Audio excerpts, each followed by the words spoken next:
let's have a conversation about the fundamentals of basketball. For example, the art of the block, right? Blocking shots. Down low, Williams restricted arc, blocked by Gafford.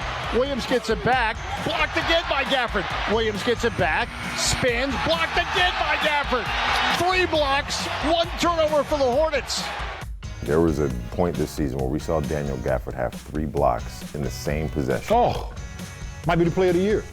I'm going to say, what does that do for the rest of the team when you see that kind of, first of all, the effort to pull it off, but then the success of 3 blocks in 1 possession? So not to toot my own horn, but I had the similar scenario when I was playing down in New Orleans. We're playing, I think it was the Memphis Grizzlies, and Rudy Gay was basically in his prime. Athletic Rudy Gay. Yes. So I met him at the rim. I blocked him the first time. Then I was like, oh no.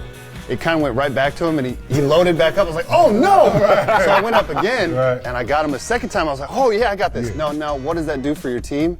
The bench. You could see them getting riled up. You could see the crowd pumping up. You could see everybody on the floor was like, oh yeah, let's go, Jay! And that's 2. That was 2. Third block, crowd goes nuts. We get a transition dunk out of it. They call timeout. I'm sitting there in my own glory, like piping up the crowd. Like, yeah, let's go! Yeah. Then the adrenaline wears off, and I watch the film the next day, and I'm like, man, I'm not sure if that was a good idea, but it worked out in my favor. It worked out in my favor. Yeah, the vets used to tell me, man, when I was younger, we were dunking everything. You first come in the league, you don't even stretch, you just walk in the gym and start dunking. And they was like, young fella, you jump real high and all that, and that's real nice, but guess what? Old vets like me, you got to come back down to 10 feet at some point. And that's the point when he says Rudy goes up. He's like in the air forever. He's like, you go ahead and come back down to 10 feet at some point. We've got the angle, and then there's the straight north.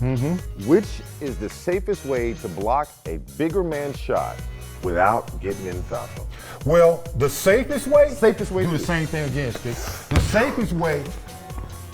Near side. You got me. Yeah, exactly. It's this one. You got to This the left predetermine. hand. Right. You gotta got to time that up. You got to time that up. You got to see that one coming. But sometimes, because guys are so crafty, I couldn't, you know what I mean? Because this is kind of a gamble. You start leaning here, and they gives you the up and under. Now look at what he got. You see what I'm saying? So you had to time it. So most of the time, when the guys will go into the hook shot again, I will come here just in case he pump fake me. Now when he swings it back around, I'm still. Oh man, come on! Still on.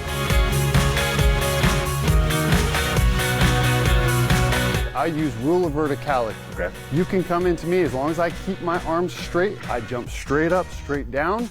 You can have as much contact with me. I'm not gonna get a foul, and you have to shoot over me. Okay, that's one way to do it. All right. If I'm a bottom weak side defender and I know you're gonna try and embarrass me and put me on a poster, I've already come and I'm coming down here and I'm baiting staring. you. The art of a shot block. I'm baiting you and I'm watching that timing to where you load up. We have to meet at 10 feet. I'm going up. I'm either using one hand, 2 hand. If you're a 1-hand dunker, I'm going up. I'm like, okay, this is gonna be easy. If you're a 2-hand dunker, I know that you're going up with 2 hands. All I got to do is get right in the middle of that. There you go. You meet me at the rim. If I use my arm and it hits the rim and that ball pops out, that's a stop for me. We're going the other way, baby. Tozing with a no-look feed. Now it's blocked by Gafford. Daniel running the floor. The way I watched Gaff block shots, we would have not wanted to play against Gaff. No. Because I would have tried to get him in there. You can't really time. Like for me, I would have got physical with him, knock him off balance, and then threw my shot. Right. Because if you can't really time the way that he jumps. So like quick. you think you got it, and he's like, nope, you don't. And I see him catch guys like that every single night.